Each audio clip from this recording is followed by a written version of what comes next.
passar para o nosso próximo expositor, também com um currículo vastíssimo. Eu fui ler um pouco da história desse senhor ontem à noite e falei, puxa vida, que experiência, né? E quantas exposições e quantas palestras no Brasil e fora do Brasil também, né? Então, eu passo a palavra para Christian, com H, que não está ali na plaquinha, né? Então, culpa do relatório. Christian com H, Christian Lobauer, que vai dissertar sobre o tamanho ideal do Estado e reforma da Previdência. Seja muito bem-vindo, Christian. Muito obrigado pela oportunidade. A minha avó que gostava de H, então ela pôs H no C, o Churão também tem H. Por isso que entre as decisões que eu tomei para entrar agora, tentar uma vaga aí no Congresso, eu decidi colocar professor Christian para ficar menos complicado do que botar o Lobauer e aí não ter que, muitas vezes, ficar tentando entender qual que é esse sentido da terra. Mas enfim, não se incomode com isso, o importante é a gente está tentando transmitir aí com todos nós aqui na mesa. Enfim, cumprimento o relatório, os orientadores, eu não sei como a gente vê as minhas palavras, os colegas do tempo daí, o Arthur, o Luiz. Me cabe aí um comentário sobre o tamanho do Estado, que seria talvez o Estado ideal, e nós ficamos no foco específico de Previdência, né? E vou tentar usar alguns minutos também para comentar algumas coisas que foram ditas, aliás, de forma muito competente aqui pelo Luiz.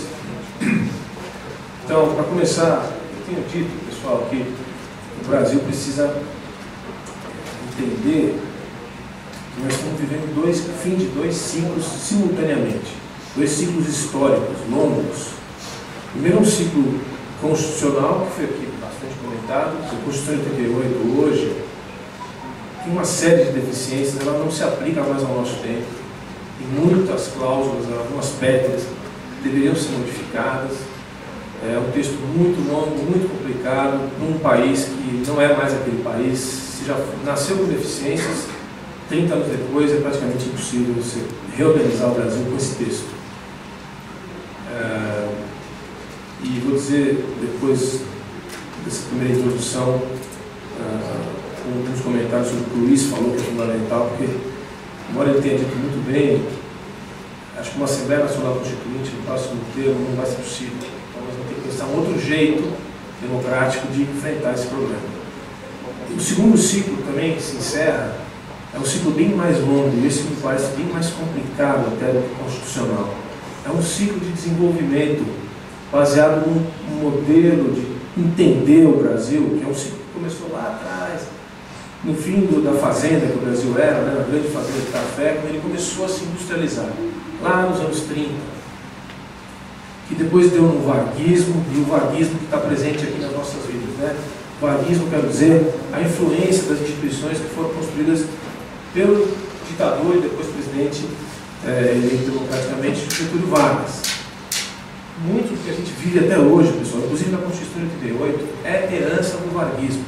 O Brasil tem tentado se desvencilhar dessa herança, mas tem sido difícil, porque muitas dessas características vêm dessas corporações, né, que se constituíram e se fortaleceram na formação do Brasil, que são justamente corporações que se fortaleceram com vícios de comportamento que vem lá dessa época, onde via-se o Brasil como um país que, como ele é muito grande, como ele é muito um país continental, com diferenças de desenvolvimento muito grandes, regionais muito grandes, pobrezas extrema em várias regiões, ele teria que ser um país voltado para si mesmo, com um desenvolvimento de dentro para fora.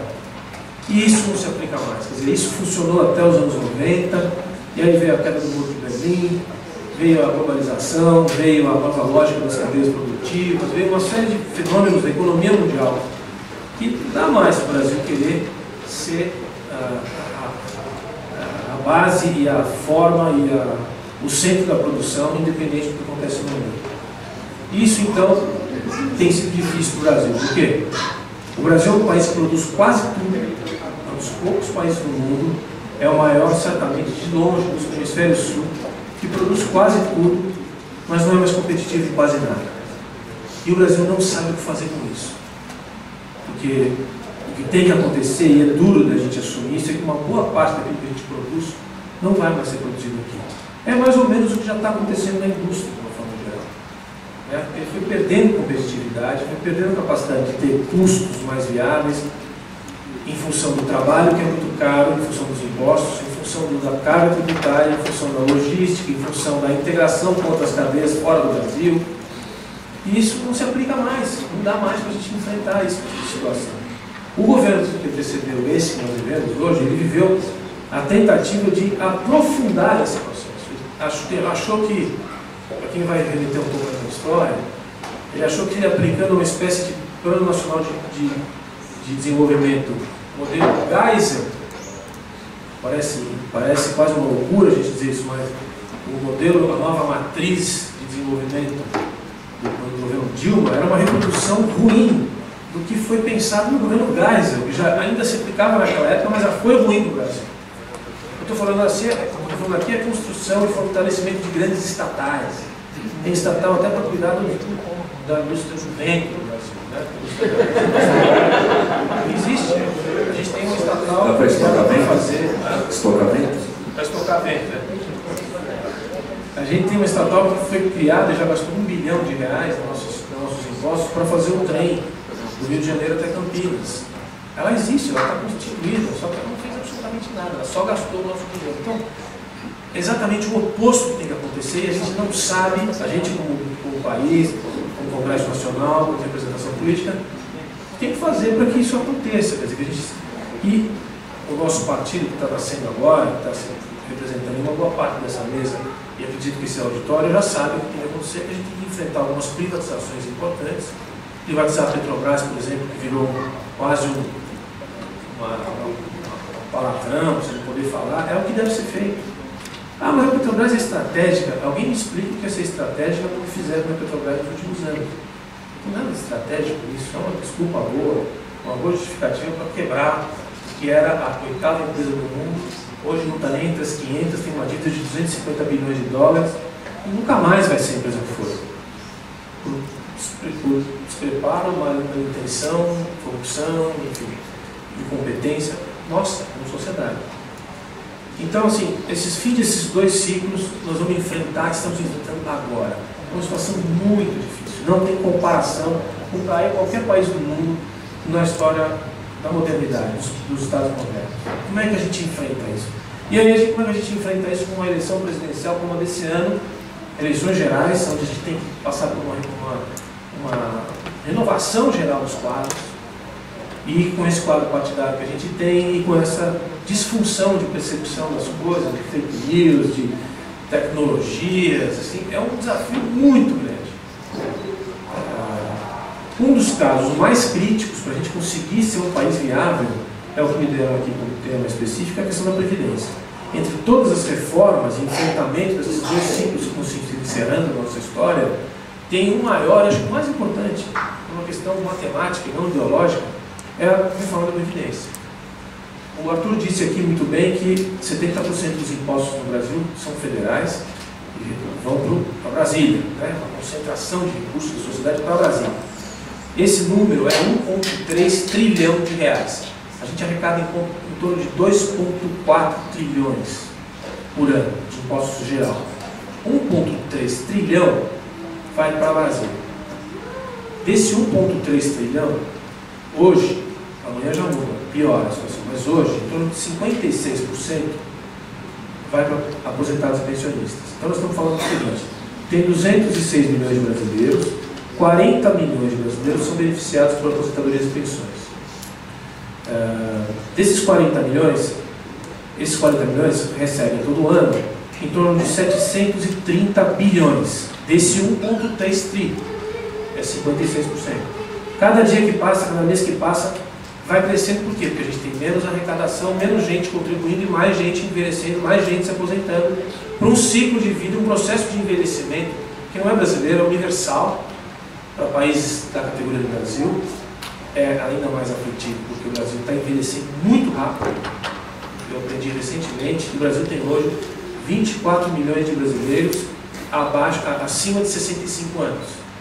Em 2030, o crescimento vegetativo brasileiro, ou seja, tem mais gente nascendo do que morrendo, vai parar, vai zerar, daqui a 12 anos.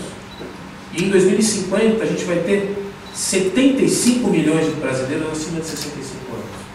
Então, assim, isso é tudo estatística, pessoal, não é ideologia.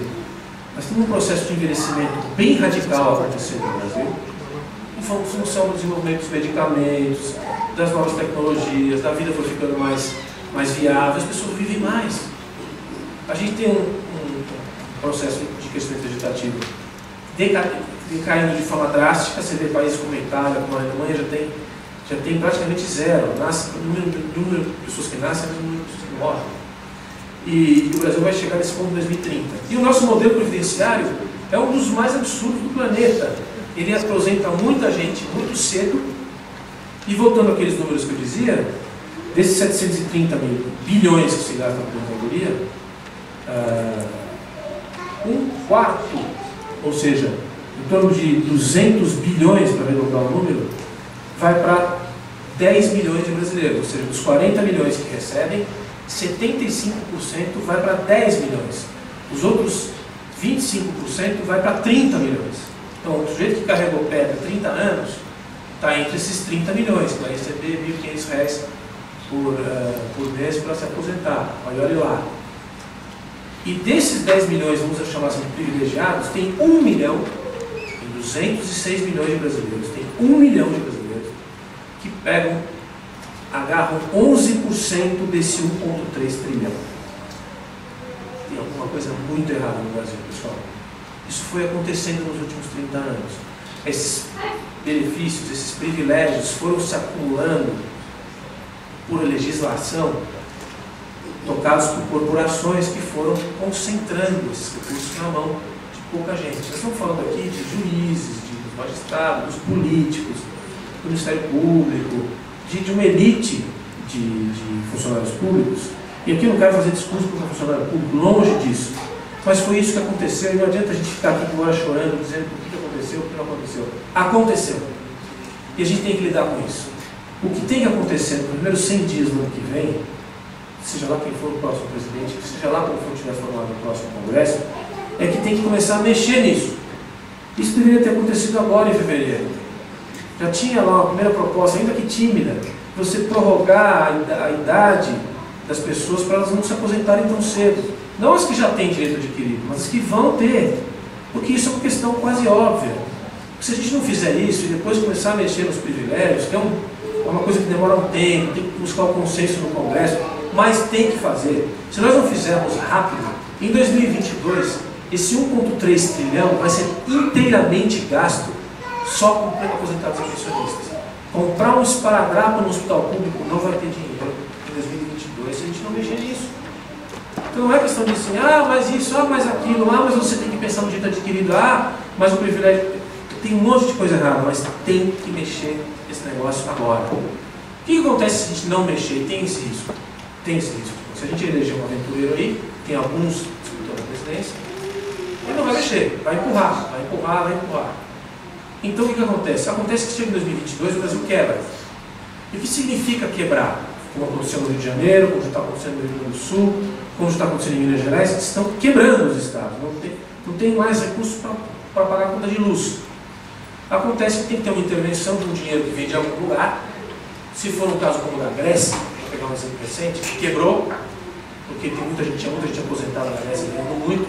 Mesmo modelo, ninguém mais pagava imposto, foi acumulando a dívida, a Grécia quebrou. Ela estava na União Europeia, vieram, falou, a gente tira a Grécia da União Europeia, a gente paga esse problema, a gente cobra essa despesa. Quem a gente cobra?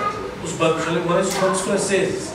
Foram lá e disseram para os gregos o seguinte: vocês fizeram essa confusão, como o Brasil está fazendo, então vocês têm que fazer o seguinte: nós vamos pagar, mas a partir de agora, um aposentado que recebia 100 vai receber 60. Você escolhe, ou você recebe nada, ou você escolhe 60. Mas eu tinha 100 para receber. Muito bem, você tinha, mas não vai receber mais. Ou você recebe 60, ou você não recebe nada. O que você escolhe, recebe 60. Então, ou vai vir, ou vai vir. Então, a gente devia, sabiamente, como sociedade organizada, fazer a reforma. De um jeito que desse, para começar a dar sinais para o mercado que isso tem que ser feito. Eu concluí esse comentário sobre a Previdência, para voltar um pouco a algumas coisas que foram ditas aqui, que são muito importantes. Quer dizer, o que a gente vai fazer na reforma, com essas reformas? Para definir o tamanho do Estado, tem que fazer as tais das reformas estruturais. As reformas estruturais são essas: a Previdência, a tributária, a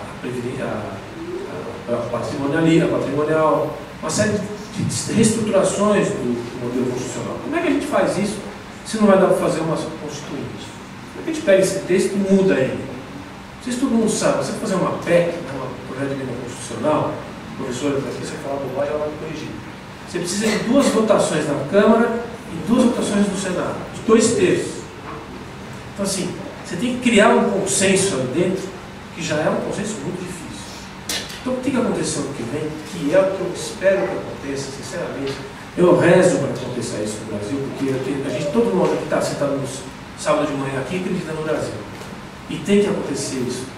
É que nos primeiros 100 dias, nos primeiros 6 meses, vai ter algumas PECs, um pacote de reformas, ainda que não completas, mas parciais, vão ser apresentadas de uma vez no Congresso Nacional. Que seria uma reforma tributária que mexe em algumas coisas dessas que o Luiz falou, que não dá para mexer em tudo, mas assim, o projeto do deputado Raul, que já está lá na Câmara, está na Comissão de Justiça, se não me engano, ele já não é ruim. Ele reduz 58 tributos para 8. Ele transforma vários impostos em um só, um imposto sobre o valor agregado, o IVA, como tem em vários países do mundo, você não tem imposto de cadeia, concentra tudo no produto final, simplifica o processo. É ideal? Não é ideal, ele é muito alto, mas são sinais que o Brasil pode dar com PECs, seja essa para tributária ou uma outra, que é a Previdência, que é essa que eu estava falando antes, que tem que ter lá uma extensão das idades de aposentadoria. Pessoas não podem se aposentar no Brasil mais de 50 anos, desculpa, não é mais possível, nem no lugar do mundo isso acontece, não vai acontecer aqui. Então tem que prorrogar. Essas coisas têm que passar nos primeiros 100 dias, por projeto de emenda constitucional.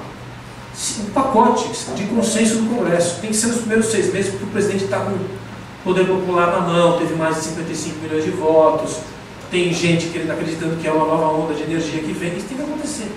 Se isso acontecer, a gente tem chance de voltar a um processo virtuoso de desenvolvimento. Tem que ser nos primeiros 6 meses de 2019. A previdenciária, algumas medidas, a tributária, e quem assumir também tem um compromisso, isso é fundamental, de começar a dar o exemplo. O Brasil funciona como ele funciona, ou não funciona como ele não funciona hoje, porque ninguém dá o exemplo, então todo mundo pode fazer o que quiser. A gente se espelha sempre em quem está em cima. Se quem está em cima faz bandalheira, você também vai fazer embaixo. Mesmo que você tenha tido uma boa educação, etc., por mais que você se esforce, quem está em cima tem que dar o exemplo. Então, o presidente e a sua nova equipe tem que dar o exemplo, tem que cortar custo na sua atuação. Hoje, a Presidência da República gasta aí os seus ASECAS, ali, o seu entorno, 500 milhões de reais por ano. O Congresso Nacional gasta 29 milhões de reais por dia. O Supremo e o seu entorno gastam em torno de 500 milhões de reais por mês. 500 milhões de reais por ano. 500 milhões de reais a Justiça, 500 milhões de reais a Previdência, a Presidência e 29 milhões de reais por dia, que dá em torno de 6 bi ano no Congresso Nacional. É muito recurso. Vai dizer, mas isso o Brasil é grande, o Brasil pode parar, mas não importa. É quem está no comando, ele tem que mostrar que ele não vai ter mais carro oficial, que ele não vai ter mais... mas isso é um pelo, mas não importa, ele tem que mostrar que ele está fazendo, porque a sociedade vai ter que fazer também para resolver o problema. Se ele não fizer, ninguém vai fazer, ninguém vai topar, ninguém vai votar. Então, assim, é isso que está acontecendo no Estado. Para concluir, falar 3 palavras sobre o Senado. Eu estou me pré-candidatando ao Senado pelo Partido Novo. É um desafio muito grande. O Senado é justamente, ele perguntou aqui no começo do artigo, o que faz o Senado? A gente fez uma pesquisa recentemente, umas dinâmicas de grupo, tinham 12 pessoas aleatoriamente escolhidas, perguntaram, a senhora sabe o que faz o Senado? Ninguém sabia mesmo. Ninguém sabe. Isso é muito significativo do ponto de vista do que está acontecendo. As pessoas votam no senador, escolhem o senador 2 dias antes da eleição. 94% das pessoas fala, ih, tem um senador também. Tem o presidente, tem o governador que ele já pensou, tem o deputado que ele escolheu. E tem o senador. Em anos como esse, são 2 cadeiras, são 2 terços que renovam. O sujeito ainda pega o senador na fila e ainda fala, mas tem 2. Aí ele olha para trás e fala, você é para quê? O Senado, pessoal, é justamente aquela panela de ponta cabeça que ele estava dizendo. É uma espécie de alter ego do Congresso Nacional. São 3 senadores por estado. São Paulo tem 3, Roraima tem 3. Por quê? Para manter um pacto federativo. Isso sim faz sentido nesse termo esdrúxulo aí. Você tem um país muito grande, que tem diferenças sociais muito grandes, representação da população distribuída de forma desigual. Você tem que ter alguma instituição que seja igual para todo mundo. Então, o Sergipe, no Senado e São Paulo são iguais. E essa é a casa que mantenha o país unido. E tem que manter, porque senão a gente pode pedir a separação do país em vários países diferentes, porque a gente não deseja. Muito menos São Paulo. Né? A gente fala, São Paulo tinha que ser um país. Não vamos pensar nessa bobagem. São Paulo é o que é por causa do Brasil. Então a gente tem que manter a unidade do Brasil. Só que realmente quem deve fazer isso na legislação é o Senado. Na Câmara é aquele ambiente de debate, que é a tal da panela para cima, como ele colocou bem. E tem lá já uma subrepresentação dos deputados. Ali deveria se mexer um pouco. Vem lá de trás, desde 77, do pacote de abril, que foi justamente o presidente Geisel que fez, onde ele superrepresentou os estados do Nordeste e do Norte e subrepresentou os estados do Sul e Sudeste, e na Constituição de 88 isso não foi devidamente modificado. Então até hoje a gente tem um voto que vale muito no Piauí, um voto que vale menos aqui. O Piauí tem 1 milhão de habitantes, tem 8 representantes na Câmara. São Paulo tem 45 milhões de habitantes, tem 70 representantes. Deveria se mexer nisso, mas é muito difícil de mexer nisso. Teve uma aliança contra o Sudeste, dentro do Congresso, que vem impedindo que isso aconteça. Isso é uma pauta que a gente tem que levar para lá, de forma transparente e democrática. Nós pretendemos levar isso via Senado. O senador de São Paulo faz o quê? Defende os interesses de São Paulo. Vocês vão notar que os senadores de Sergipe, do Alagoas, do Amazonas, eles lutam pelos estados que eles representam. Eles trazem o recurso para lá. Eles estão no Senado buscando recursos para investimento, privilégios legais para defender a região e o estado que eles representam. Os paulistas não têm feito isso. Curiosamente, os paulistas dos últimos 25 anos, ou dos últimos 30 anos, se quiserem, que foram eleitos senadores, eles foram lá, metade ou 2 terços virou ministro. Já chegou, já virou ministro, coloca o suplente no lugar. Valeu para o Serra, valeu para o Mercadante, valeu para o Afif, valeu para o Aloysio. Então o senador não está cumprindo o papel dele. Então eu quero dizer que uma das funções do senador é ficar no Senado quando for eleito, né? Em São Paulo, pelo menos. E garantir que vai trabalhar pelos interesses do Estado, que são interesses fundamentais para o Brasil. Para concluir, quando a gente olha lá na transposição do Rio São Francisco, aqueles canais que gastaram bilhões, estão todos arrebentados, de onde veio aquele recurso? Faz um caminho. Veio daqui. Então, pelo menos ele seja bem investido, que aquela obra seja concluída porque veio daqui. A gente tem que fazer com que isso aconteça, isso tem que ser levado no Congresso pelo senador de São Paulo, né? Além de todos os deputados que vão estar fazendo o seu papel de orientação mais subregional. Enfim, acho que são coisas que surgiram aqui na conversa que vale a pena trazer para esse público, e eu já estourei meu tempo aqui. Se tiver algum comentário, alguma pergunta, depois a gente volta. Obrigado pela oportunidade, ao Palatório.